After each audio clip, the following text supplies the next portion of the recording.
मला प्रचंड वाईट वाटतंय की संविधानाने दिलेला एवढा मोठा अधिकार मला आज बजावता नाही आलाय. मला इथे मतदान नाही करता आलंय. काही टेक्निकल गोष्टींमुळे इथल्या मतदार यादीत माझं नाव नाहीये, त्यामुळे मला इथे मत नाही नोंदवता येणार. पण जर मला इथे मत नोंदवण्याचं संधी मिळाली असती तर मी एक मतदार म्हणून, एक नागरिक म्हणून, एक स्त्री म्हणून आणि त्यापेक्षाही जास्त एक जागरूक नागरिक म्हणून मी काही गोष्टींचा विचार केला असता. आता तुम्ही पण तो केला असेल, पण तरी मी तुम्हाला सांगते मी काय विचार केला असता. ते पहिली गोष्ट तर मी एक स्वतंत्र मतदार आहे. मी मतदार राजा आहे.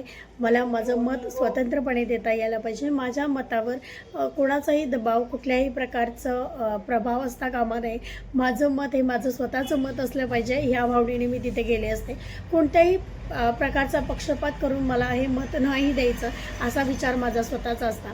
मत देताना मी ह्या गोष्टींचा विचार केला असता की मागच्या काही वर्षामध्ये महाराष्ट्रामध्ये इतक्या विचित्र प्रकारच्या घटना घडल्यात, खूप प्रकारच्या अन्याय अत्याचार झालेत, खूप प्रकारचे गुन्हे दाखल झालेत, खूप प्रकारच्या अशा घटना आहेत की ज्या खूप संवेदनशील आहेत आणि त्यावर ह्या सिस्टमने ज्यावेळेला त्यांच्या हातात, ज्या लोकांच्या हातात ही सत्ता होती त्या लोकांनी ह्या सिस्टमने ह्या सगळ्या केसेसमध्ये किंवा ह्या सगळ्या गोष्टींमध्ये काही हस्तक्षेप केला आहे का किंवा त्यावर काही तोडगा काढला आहे का की ह्या गोष्टींना भर पडू नये किंवा ह्या गोष्टी पुढे घडू नये यासाठी काही तरतुदी केल्या आहेत का, ह्या गोष्टींचा मी विचार केला असता. कारण आज आपलं मत पुढचे काही वर्ष एखाद्या सिस्टमच्या हातात जाणार आहे आणि त्यावेळेला आपण काही करू शकत नाही. मग अशा वेळेला आज माझ्या हातात ज्या गोष्टी आहेत त्याचा मी विचार केला असता.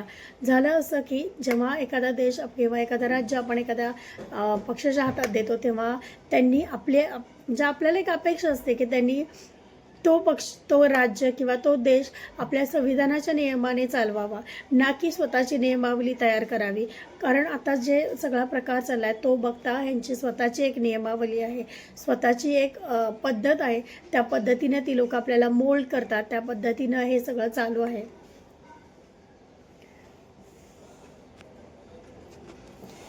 त्या पद्धतीने ही सगळी सिस्टम चालू आहे आणि हे सगळं असं बघता आपल्या भविष्यासाठी, आपल्या मुलांच्या पुढच्या पिढीसाठी हे चांगलं नाही आहे. शिक्षण म्हणा, आरोग्य म्हणा किंवा बाकीच्या सुखसुविधा म्हणा, महत्त्वाचं म्हणजे स्त्रियांची सुरक्षा म्हणा. त्यांना विचार करा की मी पुढच्या पिढीसाठी काय करू शकते का. मग करू शकत असेल तर माझ्या प्रत्येक भावाला किंवा माझ्या राज्यातल्या तरुणाला एक चांगली नोकरी आहे का, माझ्या शहरातली स्त्री, माझ्या घरातली स्त्री, माझ्या शेजारची एखादी स्त्री सुरक्षित आहे का, तिला सुरक्षा वाटते का आपल्या राज्यात राहताना. हे राज्य आपलं आहे हे कळण्या इतपत तरी आपल्या राज्यात आपली अस्तित्व राहिलं पाहिजे.